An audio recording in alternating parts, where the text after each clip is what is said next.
Welcome to the Military Peak YouTube channel. Let's start with the latest news of the military agenda. Mutual attacks continue to increase in regions where intense conflicts have continued for months. It is known that the most intense clashes took place in Donetsk.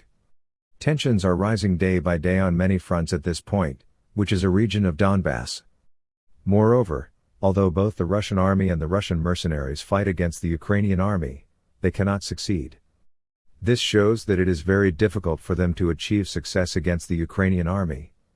Violent clashes continue to take place every day. This time, Russian military points were attacked with American rockets in this Donetsk region. Russian military positions were heavily damaged by the cruise missiles used in these attacks. It was announced that the hit Russian military points were fired by the American HARM radar anti-radar missile used by the Ukrainian troops. As a result of the bombardment, it was reported that many Russian soldiers were neutralized and many Russian military equipment was destroyed. With the AMJ-88 HARM missile fired from these systems, it is seen that the Russian military points in Donetsk have been gradually reduced. Moreover, it is known that these HARM anti-radar missiles are designed to destroy many electronic objects and radar stations. This puts the Russian army in a lot of trouble. It is also known that such powerful systems pose a serious risk to Russian military points. As long as these supports for Ukraine are continued, the chances of the Russian soldiers will be very low. Ukraine, on the other hand, will continue to increase its correct moves day by day.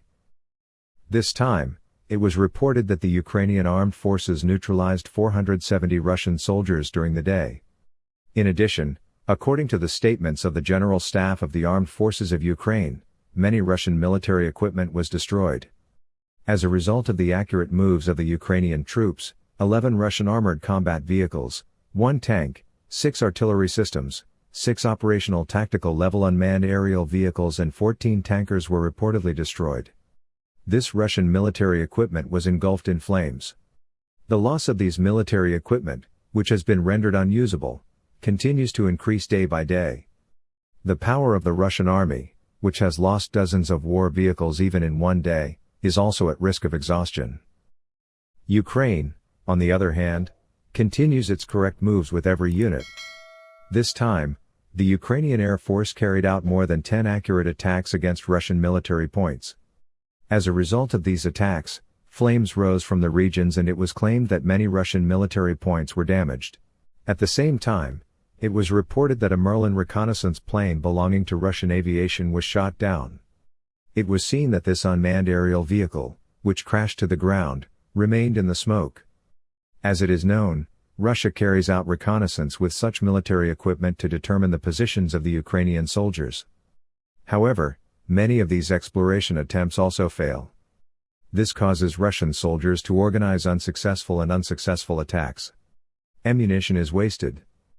As Russia loses in many such areas, it tries to produce different solutions instead. One of these solutions is the use of old equipment. According to the latest news, Russia has started to try to replace its lost weapons stocks with old generation equipment this time. The Russian army now even needs old tank models during the war.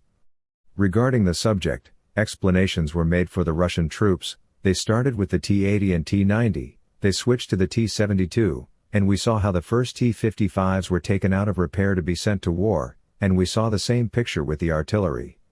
As a reminder, this T-90 tank was put into service in 1992, the T-80 tank in 1976, the T-72 tank in 1972, and the T-55 tank in 1948 after the Second World War.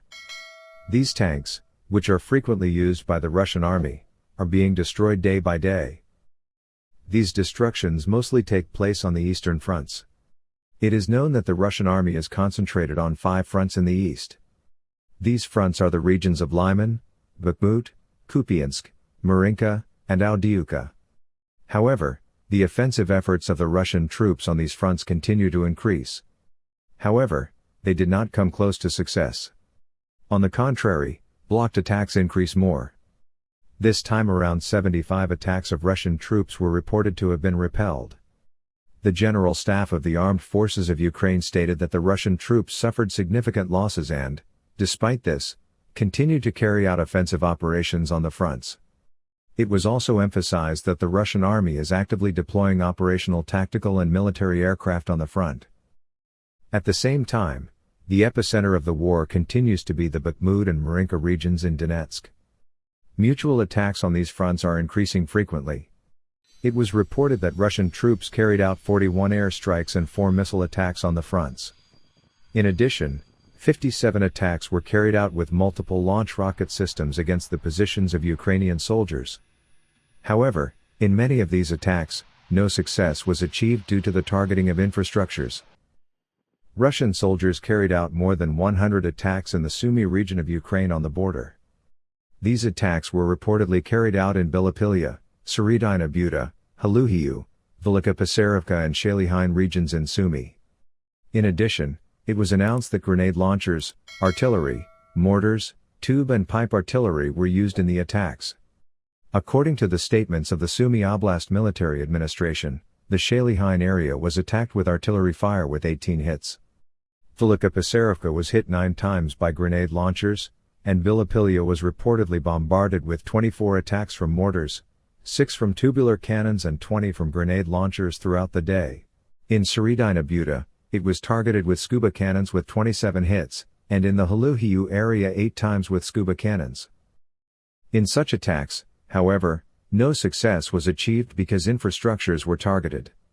On the contrary, even the ammunition used was wasted. In the long run, such attacks and all kinds of moves will become much more critical.